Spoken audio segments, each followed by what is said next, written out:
नमस्कार दोस्तों, मैं doctor Piyush Ranjan sir Gangaram hospital नई दिल्ली में गैस्ट्रोएंटरोलॉजिस्ट हूँ। आज आपसे मैं एक बहुत ही कॉमन टॉपिक के बारे में इस वीडियो में बात करूँगा। लिवर सिरोसिस में आपकी जनरल खान-पान और दिनचर्या और अपनी आप डे टू डे लाइफ कैसे लीड करें, इसके बारे में। देखिए, लिवर सिरोसिस एक डेबिलिटेटिंग डिजीज़ है जिसमें लिवर ग्रेजुअली खराब होता है। लिवर सिरोसिस जिन कारणों से होता है उनमें मोटापा, मोटापे से होने वाला फैटी लिवर यानी कि non alcoholic steatohepatitis, alcohol, hepatitis B, C यानी कि वायरल हेपेटाइटिस, ये 3 प्रमुख कारण हैं और इसके अलावा ऑटो इम्यून हेपेटाइटिस और अन्य कई कारण इसमें आते हैं। तो लिवर सिरोसिस का पहला इलाज तो यह है कि जिस कारण से लिवर खराब हो रहा हो उसको कंट्रोल करना है।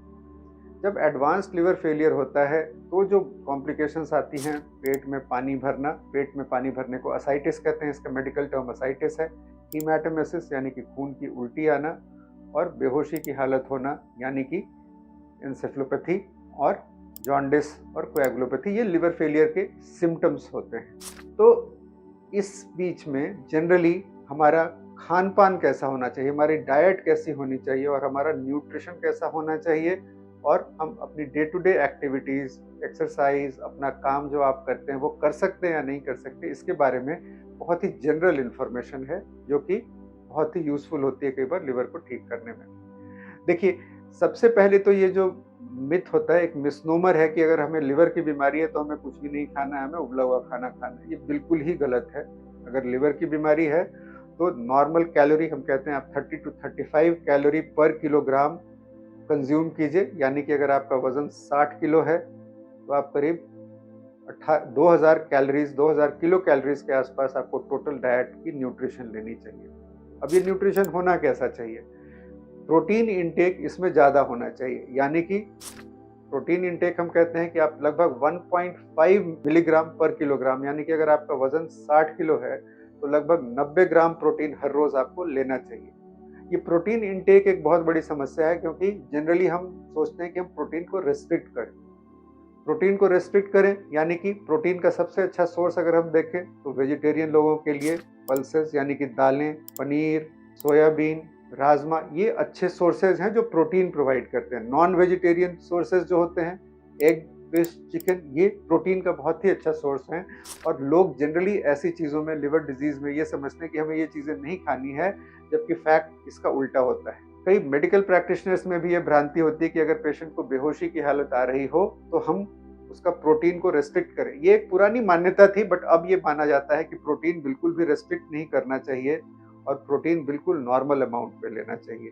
जो रेस्ट्रिक्ट करने की ज़रूरत है, खास करके अगर आप पेशेंट का वेट ज़्यादा है तो उसको वेट कम करने की ज़रूरत है, फैट को रेस्ट्रिक्ट करने की ज़रूरत है। 30% से ज़्यादा कैलोरीज फैट के ज़रिए नहीं आनी चाहिए। कार्बोहाइड्रेट्स को रेस्ट्रिक्ट करने की ज़रूरत है, वेट को कम करने की ज़रूरत हो तो डाइट में good calorie, high protein intake, fat और कार्बोहाइड्रेट मॉडरेट अमाउंट में, ये जनरल प्रिस्क्रिप्शन लिवर सिरोसिस में डाइट का, न्यूट्रिशन का होना चाहिए। दूसरी इशू आती है कि अगर पेट में पानी भरा हो यानी कि एसाइटिस हो तो सॉल्ट रेस्ट्रिक्ट करना चाहिए, नमक को कम करना चाहिए। नमक अगर आप ज़्यादा खाएंगे, हम जब सिरोसिस में पेट में पानी भरता है तो उसको निकालने के लिए डायरेटिक्स दवाइयाँ यूज़ करते हैं, लैसिलेक्टोन, डाइटोर, ये बहुत सारे ब्रांड नेम से 2 कॉमन नाम है ये, जिससे पेशाब बढ़ता है और ये स्वेलिंग कम होती है। तो इनका काम शरीर से नमक को निकालना होता है। एक कॉम्प्लेक्स फिजियोलॉजिकल प्रोसेस के कारण सॉल्ट रिटेन होता है बॉडी में, तो अगर हम सॉल्ट ज़्यादा लेंगे तो ये पानी को कंट्रोल करना मुश्किल होता है। इसीलिए असाइटिस, जब पेट में पानी भर रहा हो तो नमक की मात्रा को कम करनी चाहिए। अगर कुछ मरीज होते हैं जो और एडवांस डिजीज़ में, जब सोडियम कम होने लगता है तो फिर उसका इलाज होता है, उसमें डाइटरी रेस्ट्रिक्शन जो होता है वो होता है पानी की भी मात्रा को रेस्ट्रिक्ट करना। नॉर्मली हम पानी रेस्ट्रिक्ट नहीं करते। एडवांस लिवर फेलियर में जब सोडियम काफ़ी कम हो रहा हो, फ्लूइड ओवरलोड हो रहा हो, तो फ्लूइड को भी रेस्ट्रिक्ट करते हैं। तो यानी कि इन मरीजों में हम कहते हैं सॉल्ट रेस्ट्रिक्टेड डाइट और काफ़ी कम संख्या में मरीजों में फ्लूइड रेस्ट्रिक्शन भी करते हैं। तो ये जनरल न्यूट्रिशन के बारे में ये बातें हो गई।